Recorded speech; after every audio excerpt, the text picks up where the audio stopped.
Pemerintah, dalam hal ini Kementerian Ketenagakerjaan, telah memberikan landasan hukum sebagai acuan bersama dalam melaksanakan pemberian THR keagamaan.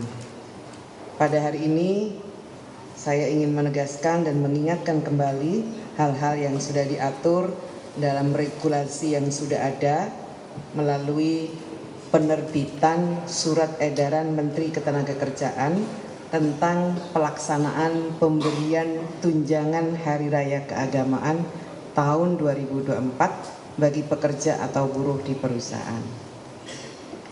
Pemberian THR merupakan kewajiban, maksud saya THR keagamaan adalah merupakan kewajiban yang harus dilaksanakan oleh pengusaha kepada pekerja atau buruh.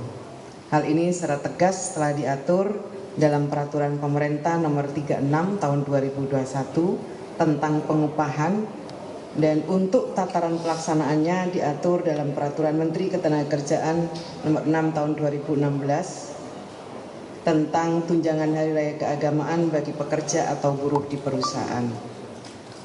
Saya minta kepada semua perusahaan agar dengan sungguh-sungguh memperhatikan dan melaksanakan regulasi ini dengan sebaik-baiknya. Sesuai dengan ketentuan Permenaker Nomor 6 Tahun 2016 mengatur bahwa pekerja atau buruh yang berhak mendapatkan THR adalah yang telah mempunyai masa kerja 1 bulan secara terus-menerus atau lebih, baik hubungan kerja berdasarkan perjanjian kerja waktu tidak tertentu PKWTT, perjanjian kerja waktu tertentu, termasuk pekerja atau buruh harian lepas yang memenuhi persyaratan sesuai dengan ketentuan peraturan perundang-undangan. Bagi pekerja atau buruh yang telah mempunyai masa kerja 12 bulan secara terus-menerus atau lebih, diberikan THR 1 bulan upah. Sedangkan bagi pekerja atau buruh dengan masa kerja 1 bulan secara terus-menerus tetapi kurang dari 12 bulan diberikan secara proporsional. Bagaimana kalau perusahaan memberikan THR lebih? Untuk perusahaan yang dimungkinkan, perusahaan dimungkinkan memberikan THR kepada pekerja atau buruh lebih baik dari peraturan perundang-undangan.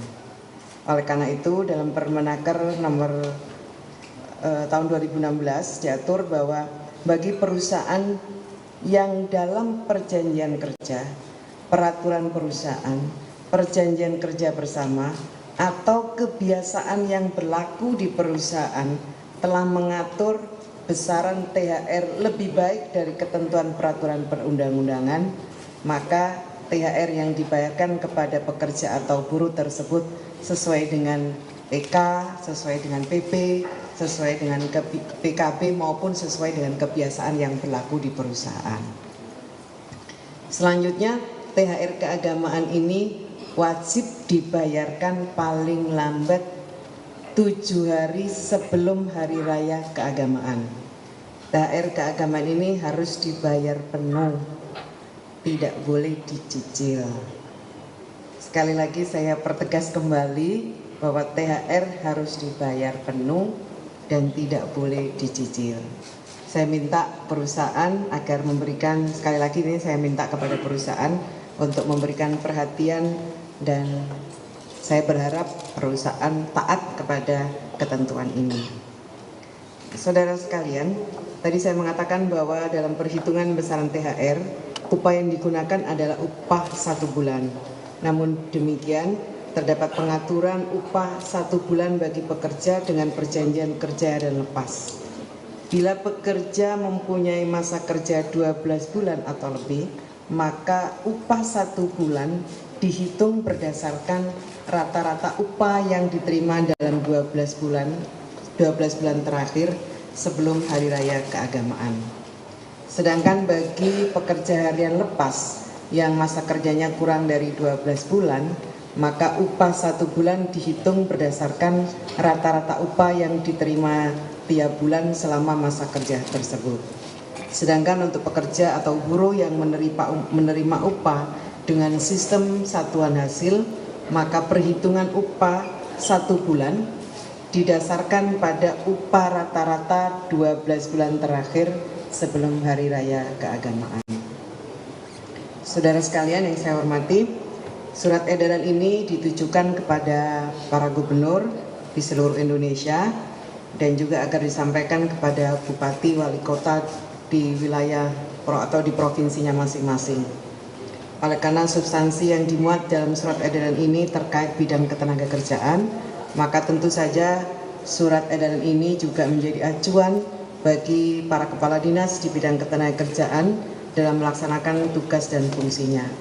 Melalui SE ini saya sampaikan kepada Bapak Ibu Gubernur beserta seluruh jajarannya di daerah agar melakukan beberapa hal. Yang pertama, mengupayakan agar perusahaan di wilayah provinsi dan kabupaten kota membayar THR keagamaan sesuai dengan ketentuan peraturan perundang-undangan.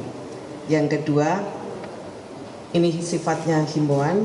Sekali lagi saya menghimbau kepada perusahaan agar membayar THR lebih awal sebelum jatuh tempo kewajiban pembayaran THR keagamaan. Kemudian yang ketiga, saya minta kepada para gubernur, para bupati wali kota untuk membentuk pos komando satuan tugas atau posko satgas ketenagakerjaan pelayanan konsultasi dan penegakan hukum tunjangan Hari Raya Keagamaan tahun 2024 di masing-masing wilayah provinsi dan kabupaten, dan saya minta agar bisa diintegrasikan dengan website poskothr.kemenaker.go.id. Kemudian saya juga minta kepada para gubernur, bupati, wali kota untuk mengawasi pelaksanaan pemberian THR keagamaan di wilayah masing-masing.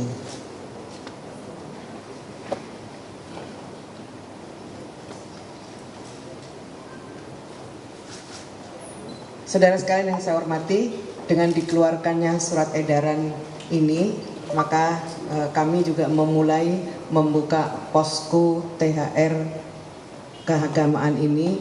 Poskonya ada di gedung sebelah, nanti teman-teman bisa melihat secara langsung. Dan ini berarti saya umumkan bahwa dengan dikeluarkannya SE ini, maka posko THR Kementerian Ketenagakerjaan telah dibuka kembali. Teman-teman bisa kunjungi poskothr.kemenaker.go.id. Saya kira itu yang dapat saya sampaikan. Terima kasih kehadirannya teman-teman media. Terima kasih. Wassalamualaikum warahmatullahi wabarakatuh. Demikian rekan-rekan media.